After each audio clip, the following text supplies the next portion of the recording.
I understand nothing. Yeah. Yeah. What do you think about it? Do you think it's absurd? Do you look at the people who are into it as silly, or are you just entirely non-judgmental? And be honest about that. I think I might have been more judgmental when I was younger. And then as I grew older and, like in high school, college, and started to find athletes attractive, things changed. So that was No, I think it's great. Well, I think it's a great thing to be into. It's like a nice, healthy form of tribalism. I wish I understood more. yeah, it might share some commonality with religion in that even if you're not into it, you've got to worry a little bit about what happens without it. And Mhm. I'm into it, so it's not so hard for me to defend it to myself, but it's got that thing. I mean, this Luigi Mangione character, was he into sports? I haven't seen evidence of it. Maybe he was. Frankly, I don't know what's fake and what's real when it comes to this guy at this point. And that's a whole topic we can get into. Yeah. I mean, but there are so many details emerging. I mean, have you been trolling through his Twitter profile? I have, and we're gonna talk about it for the podcast. I also, again, people are doing fakes. They're doing deep fakes. I think there was a real comment Bill Burr had about him, and somebody did a deep fake of Bill Burr riff on him that wasn't the case. Mm. And there's just something particular about this situation that makes it, 1 second, just getting set up here, that just makes it a little bit trickier to know what's going on than in most of these. But let's get it started. Are you ready? Are you all set to go? Yeah, I mean, do I look okay? Like in the sense of is my framing okay? This is not like my former setup. I put everything away once I quit the podcast. I mean, it But looks great to me, but I look like I do these from one of those Russian holding like bunkers, containers in yeah. court. Yeah. I think Yeah, that's a yeah. really authentic look. So I think you should just, double down on it. I think your shirt could be a little bit, more raggedy, maybe some stains on it, and that would really Yeah. you could like grow out your facial hair a little bit I more. could, in theory. I believe my mother-in-law gave me this shirt. I don't know at what point, but it came into my possession. This is fascinating details. I should start the podcast. I don't know if we're going to use any of this. Let's do it. Okay. 1, 2, 3. It is House of Strauss. I am thrilled to be joined by Sarah Haider, great thinker, great podcaster who is theoretically quit podcasting. I don't know if it's correlated to an ayahuasca journey or not. This might be something that we discuss in this particular episode. I should warn some of you who do come here for sports media analysis. I do not anticipate that we will have much in the way of that on this particular episode. But hey, sometimes something happens in the culture that's particularly captivating. In this instance, it is the fallout, the social media fallout, the cultural fallout regarding the shooting of the UnitedHealthcare CEO. I'm struggling. My eyes are darting around for his name because he has one of these names where it's, for whatever reason, it just slips through my brain. It's I think, is it a Brian Thompson? I want to get it right. The man is deceased.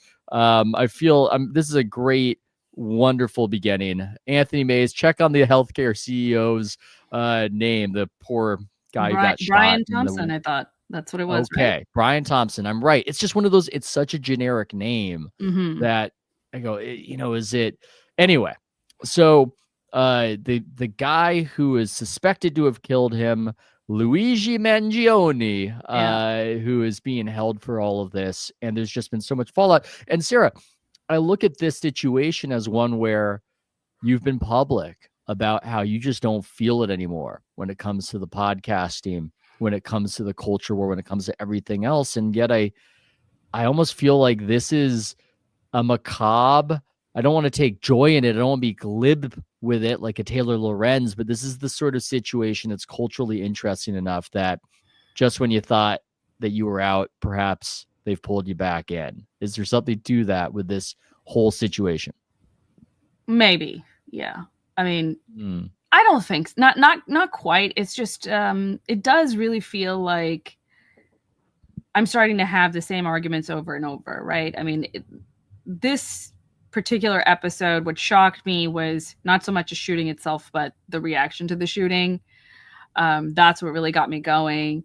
And it reminded me of the conversations a few years ago about, remember Yeah. punching Nazis and, disrupting power through violence here and there. So it feels like we're having some of the same conversations again, except the people who are so gleeful about the prospect of this vigilante, shooter. I feel like that base has grown. I feel like there's more of them, and they're not Mm. just on the left. So that's new, and that's alarming. So I do feel a little bit pulled back in the sense that, oh no, what's happening? We have to do, you know. Okay. I'm thinking about which direction to take this because I was shocked as well. I was surprised. I talked to a comedian friend of mine. He works in comedy. He sometimes comes on this podcast. Matt, if you're listening, I literally asked you if I could share this detail and you said yes yesterday. So I'm just going to share it. He was telling me that his friends in the LA comedy scene love this guy. They loved him before he was even caught, potentially, allegedly, and revealed to be hot.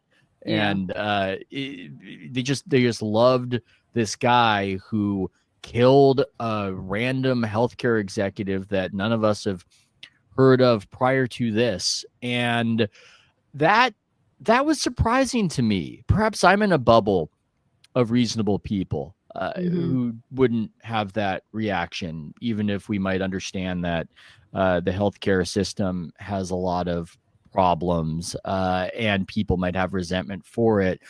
I guess that's something that is well subscribed in that particular art scene of liking it. But then it gets to this level of how much do they really mean it?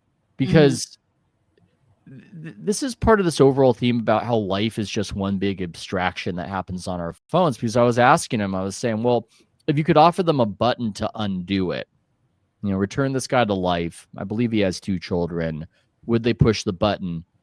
My friend said yes, that they would do it if given to them. So they love this guy. They've got this visceral reaction and support for what he did, and yet they would undo what he did. Does that sound irreconcilable to you, or does that make sense? I think there's something about the style of it that seduces people. And I agree with you that there's something, performative about it as well. Did you know that there was this like intense sense of frustration and even like anger, like to the point of violence against the healthcare industry in particular? Were you aware of this? Okay, I'll be honest.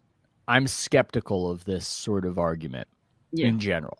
Yeah. And it's not to say that the healthcare system in the United States functions well. I think there's a lot of evidence to suggest that we pay far more than we should, and people are immiserated by certain conditions, but it seems rather convenient. And it reminds me of arguments that were made in 2020 when there were riots after all of these shootings, that you simply had to understand the pain. You had to understand the pain people were feeling. And the person lecturing you on that would then never return to that topic again over the next few years. Right. And so it does look like a little bit of rationalization for wanting to indulge in the vicarious thrill of violence for people who might not feel all that tough in real life. At least that's my take. Right. Yeah, that's my sense as well. Not that I don't understand that there was and is a general sense of frustration, but the healthcare industry, insurance industry is not alone in that regard. I would say there are many, different industries that people feel are not functioning as healthily as they could be. And, it's not really working out for the consumer and for the average citizen. And I too saw just this rise of like criticism against this particular industry from people who had never voiced it before, and as you point out, are unlikely to voice it again. So it does feel a little bit as if this is the avatar for a general sense of malaise, anxiety, dissatisfaction that we have. Maybe we feel as if we don't have a lot of agency in our own personal lives, and this is how we're going to feel empowered for even a second. Well, okay, on that theme, do you think that this has any connection to the election results? That there's a sense right now on the left side of things of, look, maybe democracy doesn't work. Mm-hmm. Maybe this is how things work. Maybe this is how things get done. I mean, we're told these fairy tales about how everything should be nonviolent, but when you look at these revolutionary movements, there's usually at the very least a good cop, bad cop, where there's the nonviolent part of it, but then there's the scary part of it that compels actual justice to take place. So perhaps we could indulge these fairy tales, these cartoons with the bill on the steps of Congress about how things get done. In the dirty real world, this is how things actually get done. And now we've had reason to disbelieve that getting the public on our side is where it's at. Perhaps this is where it's at. Do you think there's a strain of that happening, articulated or maybe just felt subconsciously?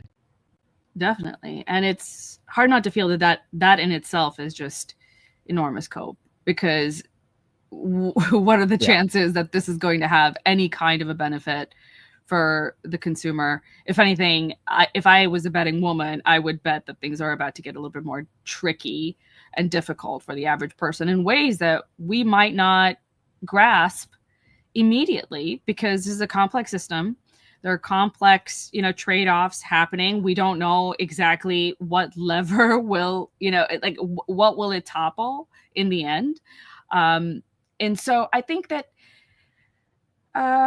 this is foolish, that the ghoulishness around the shooting is foolish. I hope that people are feeling, whatever it is that they're feeling, whatever frustration that they have, can be oriented in a more healthy direction, but I'm not entirely positive.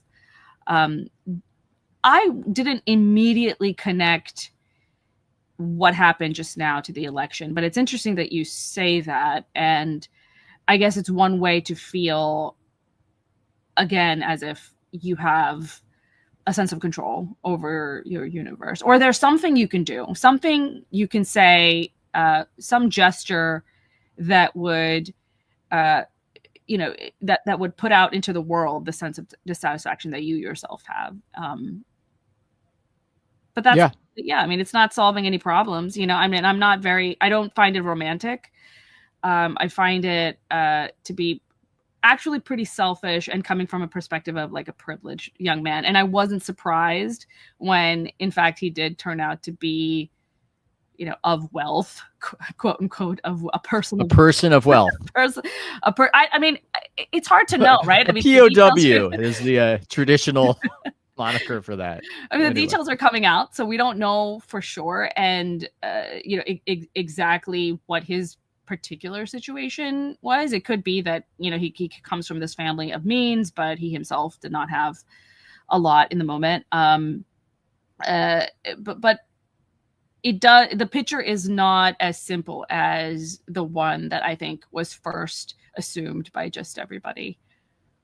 Oh, yeah. I mean, it's a reminder. And again, I'm trying not to be glib about this, because a man is dead. A young man appears to have ruined his life and killing him.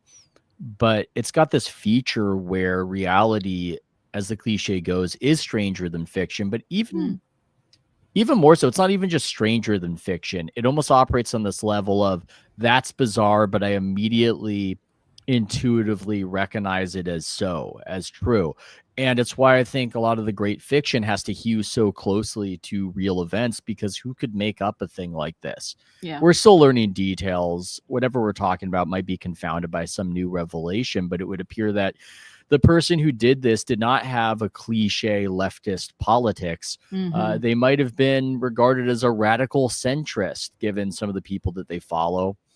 A few of these people are my friends, and nobody quite knows what to do with that. I don't think anybody before this suspect was revealed said, you know who I think did this? I think it was an absolutely jacked, handsome Italian Ivy Leaguer Huberman bro podcast fan. That's who I Right. think killed the healthcare executive in this fit of leftist outrage. I don't think anybody would have expected a thing like that, and yet that is the current narrative we're dealing with. Mm-hmm. Yeah, I didn't think too much about who the shooter would turn out to be. Having said that, it's not to say that I wasn't surprised when I did see the. I mean, I just went to Twitter and I found his profile that people had started to link to, and it was not at all the person that I would have expected. But at the same time, we do see that he sort of dropped off the map a few months ago, at least in his like public online activity.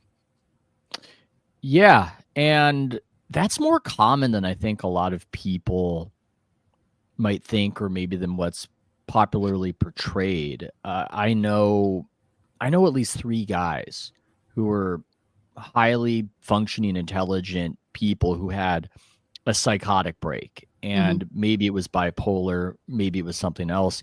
One of them, I don't know if he ever even really came back from it.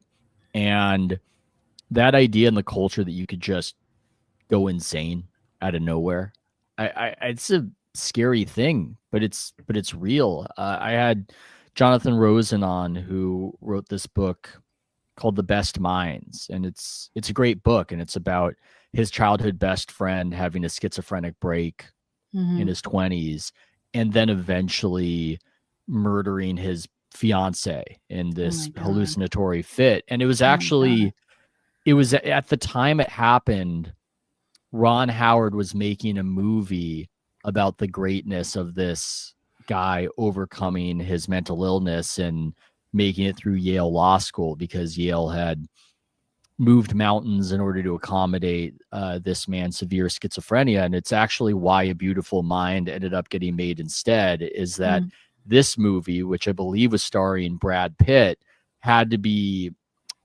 scuttled, because mm, as they were trying to depict this inspiring reality, the actual dark reality interjected in that particular way. So this is something that appears to happen, and there's this dark comedy of a lot of people immediately in the aftermath of it occurring, celebrating it, celebrating this person. You can go online, you can go on his Instagram page, you can go on his Goodreads and see all these people celebrating, we salute you, King, we support you.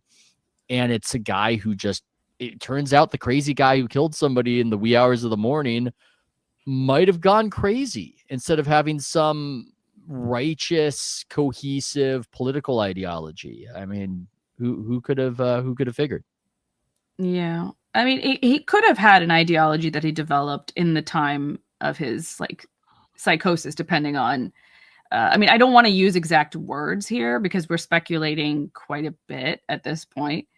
Um, but I have seen people also in my life lose their minds, and it was in their 20s for I'm thinking of two people in particular. um Both of them were women, actually, but it was in their early 20s when this happened to them, and their personalities radically shifted. One of them recovered, the other I'm not so sure. I haven't kept up with her as much anymore, so I don't know. But it it it it's not what people think it might be, that you become insane and then you lose all capacity for reason entirely. So I think what people are finding surprising is that this is such a planned and like predetermined attack. It seems as if the person who was you know behind it had a lot of organization. He was Um, thinking this thing through. And so I think just that aspect of it, the organization of it, makes people think that it maybe wasn't related to a mental illness, although, from my experience, it absolutely can be. oh yeah. Yeah. I mean, that's the strange thing about it to me, my friends who have had these sorts of breaks is that in some ways they're functioning throughout society, but they're under some strange misapprehension about their connection to it. And I still remember my friend in right after college, my friend Jesse, who had one of these where he just disappeared for a few months traveling. He was just traveling and sending these wild emails about how he could learn any language in a day. And I just remember the look on his face when he returned and just how confident he was in everything that he was saying. He was Mm-hmm. just so confident. And it's not like he had lost the ability to feed himself and move about the country. He was just Mm-hmm. on some sort of manic, just, I am connecting everything. I have the secret to everything. Yeah. That sort of mentality that you could completely see ending up in somebody successfully planning an attack. The only issue is that in their mind, they've connected that to solving world hunger or some such. Right. Yeah. And maybe this is just what it looks like with when a person who is clearly very intelligent, and has a high capacity for, making their way into the world. Maybe this is what it looks like when psychosis hits a person like that. Well, let's talk about the ayahuasca component, because this is one of the reasons I'm excited to have you on. Beyond your rich history as somebody who, as a nuanced thinker and a person of integrity and a person of bravery, a POB. Anyway, I was so interested in your podcast with Megan Down that you've done regularly, your send off podcast, that you would no longer be doing this. And you spoke of doing an ayahuasca retreat. And this has become a theme. This has become a theme in Silicon Valley. There are a lot of founders, VC people who are worried Mm-hmm. about people taking ayahuasca and losing their ambition, losing their motivation. And there have been some rumors, again, we're in the world of allegedly when it comes to Luigi, about his taking ayahuasca and that becoming part of this. We can return to the Luigi ayahuasca aspect, but can you okay, a bunch of questions on this front. Why? Why did you do the retreat? It strikes me as something I like drugs, but I would be terrified to do that one because of that particular trope. I'm terrified of losing ambition. I can't explain it. I don't know if I fully understand my own motivations. And now that I'm on the other side of it, it was definitely a risky thing to do, although I'm not risk averse necessarily, but I'm also not thrill seeking. As a person, I up until my ayahuasca retreat, which was I have to say only like a month and a half ago. Wasn't it wasn't 2 months ago maybe, from today. So this is still fairly new. And my integration process, which is the word that they use for coming back into reality, that's still ongoing. I don't know why I sought it so intensely, but there was a point at which I felt like this is the thing that I was like gearing myself up to try, that this was the lever that I was going to pull. I mean, that's how I thought of it. I don't really do recreational drugs. I before my ayahuasca retreat, I did not. I mean, I smoked here and there marijuana once in a while, in college mostly, but not since then. Um, I had tried a small amount of mushrooms also in college, but it didn't do anything because it was it was such a small dose. I don't exactly remember how much I took, but it was very little, and it didn't have a huge effect on me. And that was it. That was my experience with anything in this kind of realm. And I remember seeing the same discourse that you're referring to, in which people talked about the intensity of the experience specifically with ayahuasca, and how profoundly it changed them. Sometimes people were talking about what an incredible thing it did for them. But there were, increasingly there were more voices that were challenging that a little bit or complicating that, that narrative, and talking about, well, maybe they knew somebody who had an experience with it, who was never the same again, not in a good way. At least from their perspective, not in a good way. Maybe they I walked away from can the life they had entirely. I can read this double tweet that's become a meme and shared in these circles for adding some sort of context to it. Ayahuasca is insane because it appears to be one of the most legitimately dangerous drugs with the potential to gigafry your brain, but is exclusively taken by literal turbo normies who unironically want to heal internalized racism trauma and basically get one-shotted by it. Literally the most spiritually inept people in existence, having their little lib brains rearranged by some Mesoamerican 6D demon who makes them quit their email job, divorce their BF/GF, and become a traveling circus stripper or whatever. That is the fear of people running our biggest technology companies. Anyway, I just like the verb one-shotted is something that's being thrown around ever since that series of tweets. Did you feel you were one-shotted, Sarah, whatever that means? For a second there, yes. And I did see that tweet before I went. And for reasons that I mean, all I know is this is how it happened. I can't explain it to you, but I saw those tweets and that made me want to try it, because it made me Whoa. think, okay, well, this is legitimate. This isn't, we're fooling around and we're going to pretend to be, entering some other dimension and now we're so enlightened. But this is doing something chemically to people's brains that is changing their outlook on life. And I guess I wanted to challenge myself. I don't know how to explain it, but there's a grim aspect to it too, because you go into something like this knowing what it could do. I mean, it's almost like a kind of a suicide, if indeed it does change you to the degree that is, being, that these, tweets seem to feel, then maybe going in is a way of letting go of who you were.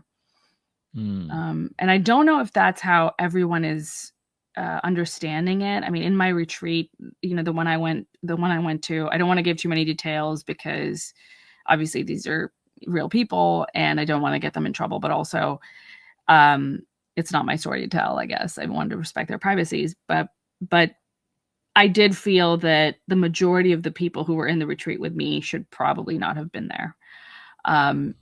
Because it is such a powerful drug and it is so difficult to integrate the thing that you are seeing with your everyday life, that I can imagine easily how it would be incredibly destabilizing. I'm not sure if I would do it again. If the opportunity was presented to me and it was, here's an incredible retreat with the most experienced shaman, and I'm only surrounded by my friends and like loved ones. Even in that kind of perfect surrounding, I'm not sure if this is a risk that I would take again. And I have to say that I did 3 days. I was signed up for 3 days, or 3 nights, I should say.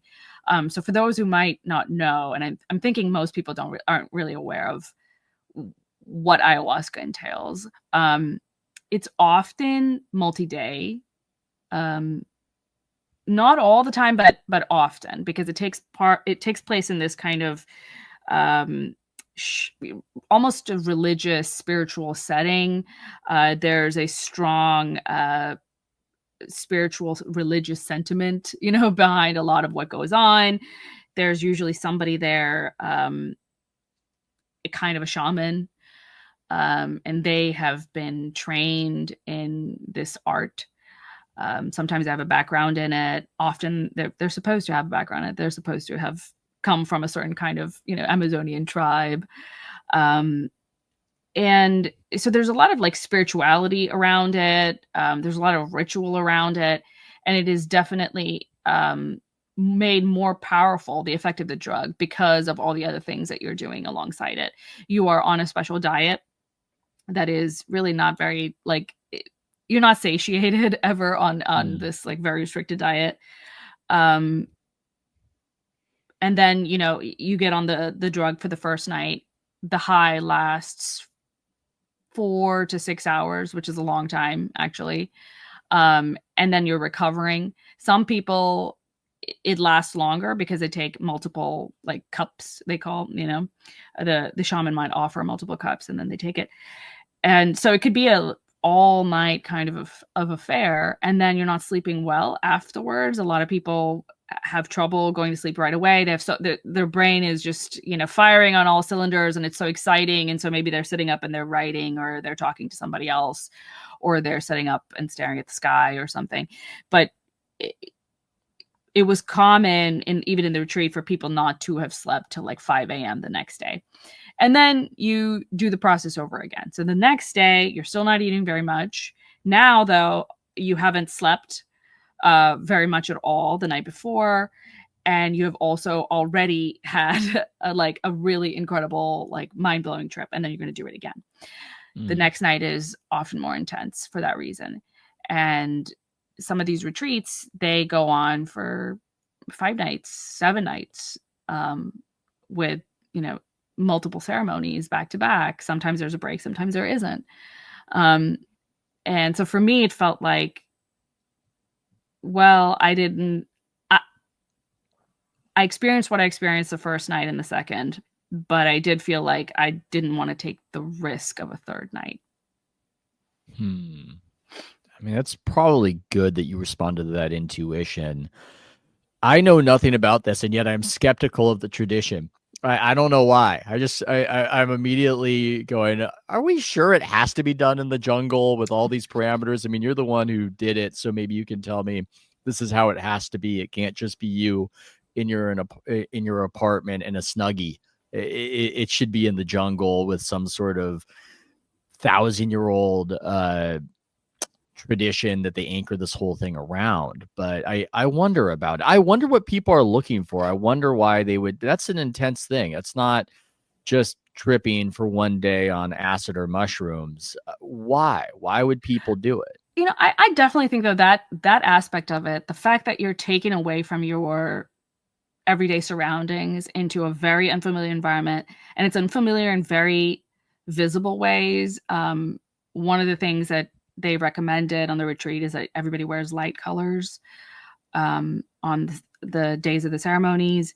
And so everybody's kind of walking around in like white or light beige, colors. So it's almost spooky. The whole thing is kind of spooky, but it takes you out of your comfort zone in a really interesting way.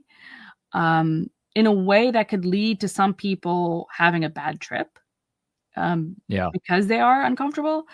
But it is reputed that this is part of the therapy, that you are coming there not to have a lot of fun with your friends, but to do work. I mean, I do like the reverence around hallucinogens. I actually think would be beneficial to people. I think you can get yourself into a bad pattern if you start smoking weed to alleviate boredom regularly.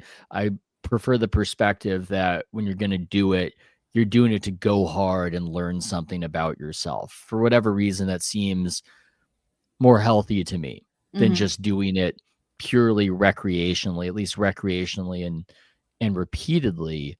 I guess it makes sense to me too why so many people who are higher functioning, who work in tech, who are maybe journalists too, go forth to the ayahuasca. I guess there's an aspect of intense curiosity there that maybe the average person doesn't have. This isn't something that I'm familiar with in my old life, in my old line of work in sports media. Maybe there are a few people and they just haven't told me that they've done this. But then you move to this other space with people who have Substacks, with we both went to Hereticon with those sorts of people who found companies or in the startup world, and this is all very normal. This is all very natural. There's not as much stigma around it in the way there would be in my old line of work, at least. Oh yeah, definitely. If anything, I've felt like you're kind of a weirdo if you have any experience with hallucinogenics in certain environments. Yeah. And I think maybe, I was curious to see if there was something that could genuinely move me, like genuinely rock me to my core, because and I think that this might be something that is happening to others too, like in the same kind of space that you're that you're pointing to, with these like high agency kind of people who are the kinds of people who are actors in their world. They impose their will upon others, versus others and wills being imposed upon them.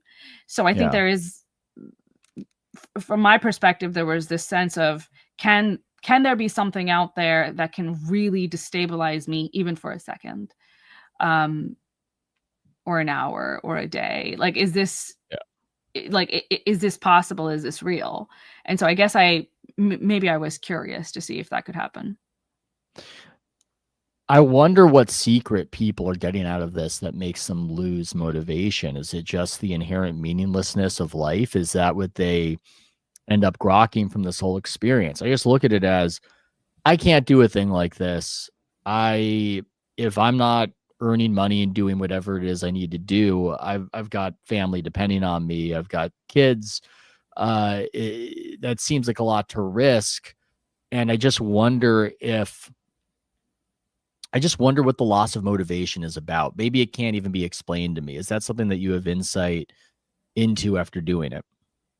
Yeah, maybe a little bit. I would say that this was something I was afraid of losing completely, which is why I left the second night. Um, I felt as if I got what I was looking for. Like, I saw what I was wanting to see, and I experienced the feeling um, that I was searching for. And now it was time to stop, because I know that I was risking, um, a core part of who I was. I mean, Mm, so much of who we are is due to our specific perspectives that we have, the lives that we yeah. have walked, the experiences that we've had. They make us who we are. And these kinds of psychedelic experience, I mean, they introduce new experiences, new memories, and those memories might change you in really beneficial ways. Depending on who you are, it might be just like purely beneficial. But I think, I also felt as if I did it one more night, I would be transformed so much that I would not be able to communicate with my loved ones, that I would lose this Mm, ability to, and I don't know if, I mean, you must have noticed that, people who do so many, like many psychedelics, they start to yeah. sound the same. Like, they have this like language, they talk about vibes and energies, and, they have, it's almost like, uh, pseudo spiritual, except they seem to mean it. Um, and I don't think that that is random. I think that whatever it is that these drugs do to you, whatever it is that you see due to these drugs, you feel as if, speaking this way is the most accurate way. Like, this is how this is how you're accurately describing what you're seeing, but it also alienates you from others around you who don't know what you're talking about when you say vibes Hmm. or Yeah. energies. No, I certainly met people like that. And I think maybe a formative experience for me was encountering some of that at Cal and being in the co-ops and watching people do so many drugs that it looked like to me that they had lost their minds. And I found Hmm. it to be very disturbing. There was this, I don't even know if it's still around, this co-op called Casa Zimbabwe. And people just draw on the walls. So there are just these scrawlings of madness all over the walls. And I would just see scary things in there. Hmm. And maybe some of it is there's some schizophrenia that runs in my family, but there's this worry of, wait, could I go mad? I mean, all we are just stories that we tell ourselves. And what you're indicating is that you change the story, you change the self. And to lose that stability, I think, has always haunted me as a possibility and something I've seen, to just completely not be you anymore and not be able to function anymore. It's terrifying, but it's also, again, I'm a curious person. I want to know whatever insight is out there, and I I do understand, even if I am not as bold as you, Sarah, to have actually done it, I do understand the impulse at least. Mm-hmm. I think it's I understand why it can come across as lunacy, and maybe it is. Maybe that is what being a lunatic is, which is somebody who thinks so differently and in a way that is uh, self-destructive, given who we are as a species and the things that we need to do to survive and thrive as a species. Yeah. And maybe that's what lunacy is, and maybe that's what psychedelics do to you. Um, I don't know if, I'm hesitant even to talk about positives of the experience, because I don't want to lead anyone into it who isn't already pulled to it. If you're already like strongly pulled to it and you're not afraid for whatever bizarre reason, you're not afraid of it, then, try. And maybe this is something interesting and worth exploring. But if there is even any part of you that is afraid, or you already have a self that you're really happy with, and you already have a life that you enjoy and you get, great meaning out of, then I don't see any reason why you should risk that.